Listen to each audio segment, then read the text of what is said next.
नमस्कार, मैं सूरज तिवारी आपके अपने YouTube channel real education analysis में स्वागत करता हूं।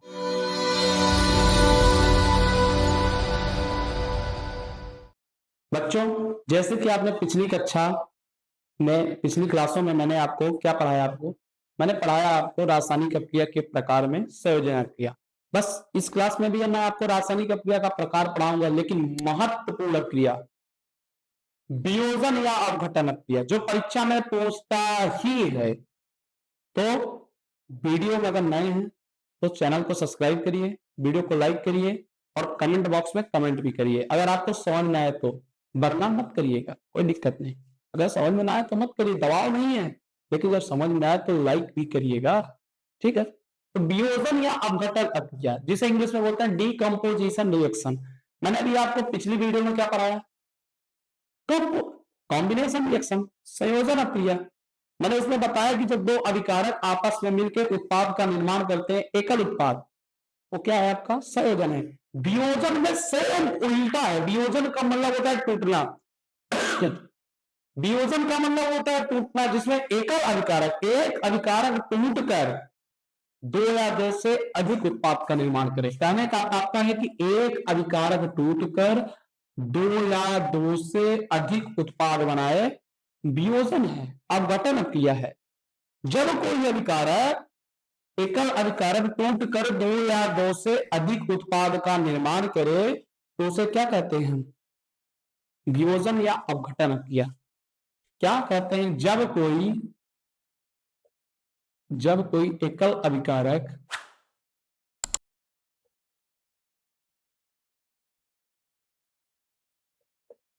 टूटकर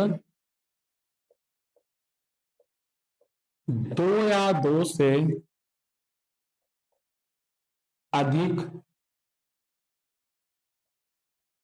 उत्पाद का निर्माण करे,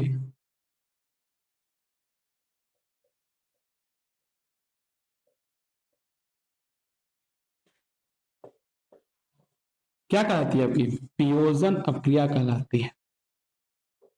क्या कहलाती है बच्चों? वियोजन अपक्रिया। मतलब जब कोई एकल अभिकारक टूटकर दो या दो से अधिक उत्पाद का निर्माण करे, वियोजन अपक्रिया कहलाती है। वियोजन अपक्रिया कहलाती है। कोई दिक्कत? वियोजन अपक्रिया का मतलब यह है कि ऐसी अपक्रिया जिसमें कोई एकल अभिकारक टूट के दो या दो से अधिक उत्पाद का निर्माण करे, वियोजन अपक्रिया कहलाती है। एग्जाम्पल, सबसे पहला एग्जाम्पल है बच्चों, चूने का पत्थर को गर्म करने पर। ठीक है, ये भी महत्वपूर्ण है बच्चों, ये भी परीक्षा में कई बार पूछा गया है। चूने का पत्थर को गर्म करने पर, तो चूने के पत्थर को गर्म किया जाता है तो किस अपक्रिया का उदाहरण है? जब चूने के पत्थर का सूत्र होता है CaCO3, CaCO3 गर्म करने मतलब त्रिभुज का चिन्ह। मैं आपको बता दूं कि वियोजन और संयोजन, संयोजन का मतलब होता है दो अभिकारक, दो या दो से अधिक अभिकारक जुड़कर एकल उत्पाद का निर्माण करे, संयोजन। वियोजन अपक्रिया का उदाहरण है एकल अभिकारक जो है टूटकर क्या बन जाए? दो या दो से अधिक उत्पाद। सर आप कहीं जोड़ते हैं, कहीं आज तोड़ते हैं। आपको मैं कहानी सुनाता हूं बच्चों। एक वकील थे, एक वकील ने कोर्ट में दो कपल्स की शादी कराई। कपल्स की क्या कराई? शादी। शादी कराने के बाद एक कार्ड दिया और उस कार्ड में बोला कि जब भी डिवोर्स करवाना होगा तो आप मेरे संपर्क करिएगा। वो बड़ा आश्चर्यचकित हुआ, बोला आपने मेरी शादी कराई, अभी अभी आप मुझे डिवोर्स के लिए बोल रहे हैं। तब उस वकील ने समझाया कि मेरा काम है, शादी कराना भी काम है, शादी को तोड़ना भी काम है। उसी प्रकार बच्चों मेरा काम है पढ़ाना। मुझे संयोजन भी पढ़ाना पड़ेगा, वियोजन भी पढ़ाना पड़ेगा। मुझे अभिकारक को जोड़कर उत्पाद भी बनाना पड़ेगा, मुझे उत्पाद को तोड़कर अभिकारक भी बनाना पड़ेगा। ये मेरा काम है, मेरा ड्यूटी है। उस वकील की कोई गलती नहीं थी, इस टीचर की कोई गलती नहीं है। मैंने बताया कि जब दो या दो से अधिक अभिकारक मिलकर एकल उत्पाद का निर्माण करते हैं, क्या कहलाता है? संयोजन अपक्रिया कहलाती है। और जब एकल अभिकारक टूटकर दो या दो से अधिक उत्पाद का निर्माण करते हैं, क्या कहलाती है? वियोजन या अवघटन अक्रिया कहलाती है। जैसे चूने के पत्थर को गर्म करते हैं, जब भी आप चूने के पत्थर को गर्म करोगे तो यहाँ से आपका बिना बुझा हुआ चूना CaO कैल्शियम ऑक्साइड और कार्बन डाइऑक्साइड गैस प्राप्त होगी। जब भी चूने को पत्थर को आप गर्म कर देंगे, कैल्शियम ऑक्साइड और कार्बन डाइऑक्साइड गैस प्राप्त होगी। कोई दिक्कत? महत्वपूर्ण नहीं है लेकिन परीक्षा में पूछ सकता है। इंपॉर्टेंस वाला देखो बच्चों, फेरस सल्फेट को गर्म करने पर, फेरस सल्फेट को गर्म करने पर, फेरस सल्फेट को गर्म किया जाए तब, इससे कई बार परीक्षा में पूछा गया है कि फेरस सल्फेट को गर्म किया जाता है तो किस अपक्रिया का उदाहरण है? Ferrous sulphate FeSO4, FeSO4। आप लोगों को बता दूं कि फेरस सल्फेट के हम दो अणु लेंगे, दोनों अणु को जब तोड़ते हैं तो एक भी प्राप्त होता है Fe2O3 plus SO2 plus SO3। Sir ये क्या बना दिया? फेरस सल्फेट को गर्म करने पर फेरस ऑक्साइड, सल्फर डाइऑक्साइड और सल्फर ट्राइऑक्साइड, इसमें प्रश्न कैसे पूछेगा? सबसे पहली बात तो ये पूछता है कि फेरस सल्फेट जो हरा रंग का फेरस सल्फेट, हरा रंग को फेरस सल्फेट को गर्म किया जाता है तो किस रंग का ऑक्साइड, क्या रंग का प्राप्त होता है? तो लाल भूरा रंग का फेरस ऑक्साइड प्राप्त होता है। किस रंग का? लाल भूरा रंग का फेरस ऑक्साइड प्राप्त होता है। देख लेना, अगर कठिन प्रश्न पूछेगा तो ये प्रश्न पूछेगा कि हरा रंग का विलयन, फेरस सल्फेट का विलयन को जब गर्म किया जाता है तो क्या प्राप्त होता है? तो लाल भूरा रंग का फेरस ऑक्साइड प्राप्त होता है। और आप लोग को बता दूं कि जब फेरस सल्फेट को गर्म किया जाता है, इंपॉर्टेंट नहीं है, महत्वपूर्ण बात है, जब फेरस सल्फेट को गर्म किया जाता है, फेरस सल्फेट को गर्म करने पर, फेरस सल्फेट को गर्म करने पर प्राप्त सल्फर ऑक्साइड, प्राप्त सल्फर ऑक्साइड की गंध, फेरस सल्फेट को गर्म करने पर प्राप्त सल्फर ऑक्साइड की गंध कैसे होती है? माचिस की, जली हुई माचिस की जैसे आती है। फेरस सल्फेट को जब आप गर्म करते हो तो ये जो सल्फर के ऑक्साइड प्राप्त हुए हैं, ये कैसे गंध आती है इसकी? जली हुई माचिस की तरह, जली हुई माचिस की तरह आती है। जब आप फेरस सल्फेट को गर्म करते हैं तो जो इसकी गंध आती है सल्फर ऑक्साइड की, दोनों सल्फर डाई और सल्फर ट्राई, इनकी जो गंध आती है वो माचिस की तरह। कैसी माचिस? जली हुई माचिस की तरह। परीक्षा पूछ सकता है। फेरस सल्फेट को गर्म करने पर जो सल्फर के ऑक्साइड की गंध होती है वो किस तरह आती है? जली हुई माचिस की तरह आती है। समझ में बात? तो वीडियो को लाइक करिए, साथ में चैनल को सब्सक्राइब भी करिए। अगला प्रश्न, ये महत्वपूर्ण नहीं है पर जान लो, जो महत्वपूर्ण नहीं रहता उसको भी मैं बताता हूं, ठीक है। तीसरा है, तीसरा इसका एग्जाम्पल है लेड नाइट्रेट को गर्म करने पर। मतलब सर आप एक बात कहिए, जब भी किसी चीज को गर्म करते हैं तो टूटेगी, बिल्कुल टूटेगी। बताओ कैसे? एक फैमिली है, बड़ी जबरदस्त फैमिली है, उस फैमिली में बहुत प्यार है, जाके आग लगाओ तुम। मान लीजिए मैं आग लगाता हूँ आपके बढ़िया सुखी जीवन परिवार में, कहीं न कहीं मेरे आग लगाने पर आपका परिवार टूटेगा।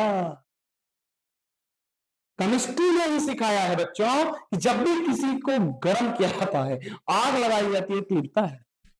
केमिस्ट्री ने सिखाया है। तो इसीलिए मैं बोलता हूं केमिस्ट्री से बेस्ट सब्जेक्ट नहीं है, केमिस्ट्री से बेस्ट साइंस की शाखा नहीं है। क्यों? क्योंकि केमिस्ट्री ने ही सिखाया है जब भी आप गर्म करेंगे टूटेगा। टूटा गया, टूटेगा, टूटेगा, सबका टूटता है, तुम्हारा भी टूटेगा। क्या? मोहब्बत, प्यार, सब कुछ टूटेगा। क्यों? तीसरा आएगा, आग लगाएगा, टूट जाएगा।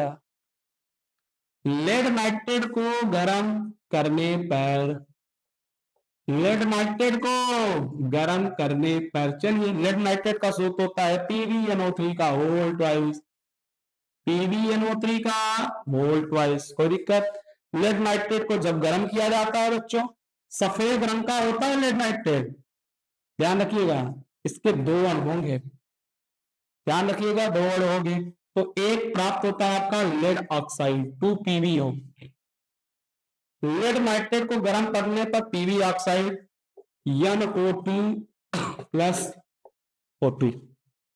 जब लेड नाइट्रेट, सफेद लेड नाइट्रेट को गर्म किया जाता है तो येलो रंग का, पीला रंग का लेड ऑक्साइड प्राप्त होता है। कई बार परीक्षा में पूछा गया है, बता दे रहा हूं मैं, ठीक है, कि क्या होता है जब या लेड नाइट्रेट को गर्म करने पर, सफेद रंग का लेड नाइट्रेट को गर्म करने पर क्या प्राप्त होता है, तो येलो रंग का पीला अवक्षेप प्राप्त होता है। किसका? लेड ऑक्साइड का। सबसे महत्वपूर्ण, most important reaction, most important reaction किसका? डीकंपोजिशन का। तो कई बार परीक्षा में पूछी जा चुकी है। सबसे पहली बात तो वियोजन अभिक्रिया क्या है, ध्यान लगिए कि जब एकल अभिकारक टूट कर क्या बना है, 2 या 2 से अधिक उत्पाद का निर्माण करे, समझ लो कि वियोजन अभिक्रिया है, अपघटन अभिक्रिया है। चूने के पत्थर को गर्म किया जाता है। मैंने बताया कि केमिस्ट्री में ही सिखाया है, जब भी कुछ गर्म किया जाता है टूटता है। CaCO3 टूट गया, CO2 बनाया। फेरस सल्फेट को गर्म किया, जब भी मैंने फेरस सल्फेट का हरा रंग को, विलयन को गर्म किया है तो लाल भूरा ऑक्साइड प्राप्त हुआ है। एक बात और है, जब फेरस सल्फेट को गर्म किया जाता है बच्चों, तो जो सल्फर का ऑक्साइड प्राप्त होता है, चाहे डाई हो या ट्राई, वो कैसा होता जानते हो? उसकी गंध जो है जली हुई माचिस की तरह आती है। तीसरी बड़ी बात, लेड नाइट्रेट को गर्म करने पर सर पीला रंग का लेड ऑक्साइड प्राप्त होता है, बिल्कुल सही। लेकिन मोस्ट इंपॉर्टेंट रिएक्शन क्या है sir? Silver chloride 2AgCl, silver chloride टूट कर 2Ag प्लस Cl देता है, Cl2। सर ये रिएक्शन तो क्या क्या बता रहे सर? सिल्वर क्लोराइड टूटकर सिल्वर और क्लोरीन देता है। ये जो अभिक्रिया है बच्चों ध्यान में रखिएगा, कई बार पूछी गई है। इस अभिक्रिया का जो उपयोग है फोटोग्राफी के लिए किया जाता है। इस अभिक्रिया का उपयोग फोटोग्राफी के लिए किया जाता है, फोटो खींचने के लिए किया जाता है। समझ में आई बात? सबसे महत्वपूर्ण रिएक्शन परीक्षा में पूछी जाएगी इस बार, MP बोर्ड क्लास 10 के साइंस में 2025 में ये ऑब्जेक्टिव आपसे पूछ सकता है कि सिल्वर क्लोराइड की जो वियोजन या अपघटन अभिक्रिया है किस काम में आती है बच्चों? तो किस काम में आती है? फोटोग्राफी के रूप में। किस रूप में? फोटोग्राफी के रूप में प्रयुक्त होती है। जो ये रिएक्शन है वो फोटोग्राफी के रूप में प्रयुक्त होती है। परीक्षा में पूछने वाला प्रश्न है ये कि सिल्वर क्लोराइड की वियोजन या अपघटन अभिक्रिया किस रूप में काम आती है? फोटोग्राफी के रूप में। तो इसी बात पर आप वीडियो को लाइक करिए, कमेंट करिए कि आपको समझ में आया है कि नहीं आया है। रासायनिक अभिक्रिया का वियोजन वाला जो प्रकार है समझ में आया कि नहीं आया? मैंने आपको रिवीजन टाइम में रिवीजन बात को बता देता हूं कि जब भी कोई एकल अभिकारक टूटकर 2 या 2 से अधिक उत्पाद का निर्माण करता है, वियोजन या अपघटन अभिक्रिया कहते हैं। और आपको बता दूं कि चूने को, पत्थर को जब भी गर्म किया जाएगा तो वियोजन अभिक्रिया क्यों होगा? क्योंकि CaCO3 टूट के 2 उत्पाद दे रहा है। फेरस सल्फेट को गर्म किया जाता है, मैं बता दूं इससे 2 प्रश्न बनने वाला है। हरा रंग का फेरस सल्फेट इस रंग का ऑक्साइड देता है बच्चों, लाल भूरा। हरा रंग का फेरस सल्फेट को जब भी गर्म किया जाता है तो जो सल्फर के ऑक्साइड होते हैं वो जली हुई माचिस की गंध आती है, ध्यान रखना। तीसरी बार लेड नाइट्रेट को गर्म किया जाता है तो येलो रंग का पीवी ऑक्साइड प्राप्त होता है, लेड ऑक्साइड। सबसे महत्वपूर्ण रिएक्शन, जब भी सिल्वर क्लोराइड को गर्म किया जाता है या अपघटन अभिक्रिया जो होती है वो किस काम में आती है? फोटोग्राफी के रूप में। तो अगर आपको ये क्लास समझ में आई हो, वीडियो समझ में आया हो, वीडियो में जो भी जानकारी समझ में आई हो, तो वीडियो को लाइक करिएगा, कमेंट बॉक्स में कमेंट करिएगा और अपने दोस्तों के पास शेयर भी करिएगा, क्योंकि एक जान है, एक जान जितना आप शेयर करेंगे उतना बढ़ेगा। धन्यवाद, मिलते हैं अगले वीडियो।